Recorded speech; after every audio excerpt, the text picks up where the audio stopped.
নাও হতে পারে এবং গণভোট পিছায় ওই ডেটে নির্বাচনে পিছাবে না, মানে উনি এবার বলছেন যে ফেব্রুয়ারিতে নির্বাচন যদি পিছিয়ে যায়, মানে উনি কেন ফেব্রুয়ারিতে গণভোট এবং নির্বাচন রাখবেন না, মানে জাতীয় নির্বাচন রাখবেন না, তার যুক্তি দিতে হলে নির্বাচন পিছিয়ে যদি যায়, পিছিয়ে যেতে পারে, তাহলে তো গণভোট হলো না। এবং ওনার বিবেচনায় গণভোট নাকি জাতীয় নির্বাচনের চেয়ে বেশি গুরুত্বপূর্ণ, এটা জরুরি। তার মানে কথা শুনে মনে হচ্ছে যদি দুটোই বানচাল হওয়া আছে, অন্তত নভেম্বরে, যদি উনি নভেম্বরের লজিক দেওয়ার জন্য বলছেন, নভেম্বরে যদি হয়ে যায় তাহলে অন্তত গণভোটটা হয়ে গেল। তো উনি কেন বলছেন এভাবে? না, কেন মনে হলো ফেব্রুয়ারিতে যদি নির্বাচন না হয়? এই প্রশ্ন কেন আসছে? একই দিনে না হওয়ার যুক্তি হিসাবে বলছেন ফেব্রুয়ারিতে নির্বাচন না হতে পারে, তাহলে তো গণভোটও বানচাল হচ্ছে। মানে আমি ওনার কথার ভেতরের কথাগুলো বলছি। নভেম্বরে হলে সেটা হবে না, তার মানে ওনার কাছে কি বানচাল হওয়ার কোনো তথ্য আছে? বা ওনার কাছে তো কল রেকর্ড না কণ্ঠ রেকর্ড থাকে, ওনার কোনো কণ্ঠ রেকর্ডে কি রকম আছে আমরা জানতে চাই। উপদেষ্টাদের কণ্ঠ রেকর্ড তার কাছে আছে, বা আর কারো কণ্ঠ রেকর্ড তিনি পেয়েছেন, নাকি তার কোনো পরিকল্পনার মধ্যে তিনি আছেন, তার সেই পরিকল্পনার কারণে তিনি অনেকটা ধারণা করতে পারেন বা অনুমান করতে পারেন নির্বাচন পিছিয়ে যেতে পারে।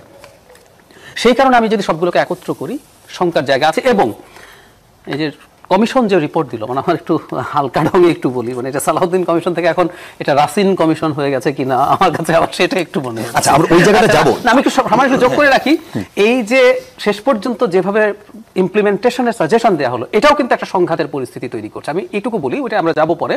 কিন্তু এই যে সংঘাতের পরিস্থিতি, সব কিছু যদি আপনি একত্র করেন, একটা ঘোলাটে পরিস্থিতি যখন তৈরি হয়, আমরা যারা শেখ হাসিনার বিরুদ্ধে ফাইট করেছি তাদের মধ্যে যখন এরকম মারাত্মক রকম দ্বন্দ্ব, প্রতারণার অভিযোগ করা হচ্ছে সরকারের বিরুদ্ধে, বা সরকার বা রেফ্রি খেলছেন বলে অভিযোগ করা হচ্ছে, তো এই সংঘাত যদি তৈরি হয়, তখন কিন্তু এই ভেতর এবং বাইরের শত্রুরা যারা আছে তারা নিশ্চয়ই তারা ষড়যন্ত্র করছে, সেই ষড়যন্ত্র নিশ্চিতভাবে একটা সিরিয়াস উর্বর ভূমি পাবে। জাহিদ ভাই, আমি আরেকটু ক্লিয়ার হওয়ার জন্য আপনার কাছে প্রশ্নটা আরেকবার করি। সেটা শুধু শঙ্কা করেন নাই, তিনি তথ্যও দিয়েছেন। তথ্যটা কি জন্য আমি বলছি, যে ধরেন আপনি একটু আগে জামাতের নায়েবে আমির ডক্টর সৈয়দ আব্দুল্লাহ মোহাম্মদ তাহেরের কথা বলছিলেন। তাহেরের বক্তব্য কেন প্রধান উপদেষ্টার থেকে আপনার কাছে গুরুত্বপূর্ণ লাগছে? কারণ প্রধান উপদেষ্টা বলছে পরিকল্পিতভাবে বড় পরিসরে নির্বাচন বানচালের চেষ্টা হবে, এটা কেন বড় আপনার আশঙ্কার জায়গা লাগছে না? উনি আগেও, আমি ইনফ্যাক্ট ওনার এই তথ্যটা আমার কাছে নতুন না। এবার যেটা হয়েছে, এবার আরেকটু স্ট্রং, আরেকটু বোল্ড, আরেকটু ডিটেইলড। এই 2 মাস হবে, মানে 2 মাসও হয়নি জাতীয় পার্টির ইস্যুটার সময় একই রকম কথা উনি বলেছেন। সুতরাং উনি এটা বলছেন, উনি নির্বাচন হবেই বলছেন, আবার সতর্ক করছেন সবাইকে। সো এই যে হবে বলছেন, এটা আমি মনে করি এটা ওনার কাছে যথেষ্ট গোয়েন্দা তথ্য আছে, কোথায় কে কি করছে সেগুলো ওনার সব কণ্ঠ রেকর্ড আছে, একদম অজানা কণ্ঠ রেকর্ড নেই, অন্তত গোয়েন্দা তথ্য আছে। আমরা আশা করি কণ্ঠ রেকর্ড চাইলেই করা যায় না, প্রধান উপদেষ্টা চাইলেও করা অন্তত উচিত না, আমরা এভাবে বলতে পারি। তো যেটা বলছিলাম, তো ওনার কাছে অনেক তথ্য উৎপাত্ত আছে, অনেকগুলো গোয়েন্দা সংস্থার রিপোর্ট আছে, সুতরাং উনি অনেক বেশি ওয়াকিবহাল আমাদের চাইতে, সেটা সঠিক।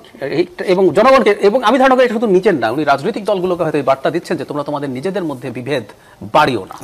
আমাদের কথাটা আরো আলাদা করে বললাম, মানে আমি কোনো একটা রাজনৈতিক দলকে এখন তো এইভাবে বলতে দেখিনি। উনি হ্যাঁ অনিশ্চয়তা আছে, পারবে কিনা এসব, যেমন আমি নাহিদ ইসলামকে আজকেই মনে হয় বলতে দেখলাম যে সংস্কার পুরো শেষ হওয়ার আগে, বিচার শেষ হওয়ার আগে নির্বাচন ফেব্রুয়ারিতে হতে পারে, মানে এই না যে ফেব্রুয়ারিতে হবে না, ওনাদের একটা কন্ডিশন দিচ্ছে। কিন্তু ইনি এমন ভাবে বলছেন যে উনি সামহাউ জানেন, অথবা উনি কি কোনোভাবে পার্ট যে ফেব্রুয়ারিতে তো নির্বাচন হবে না, তো গণভোটটা ওই দিনে রাখলে বিপদ হয়ে যাবে, এটা আগে হয়ে যেতে হবে।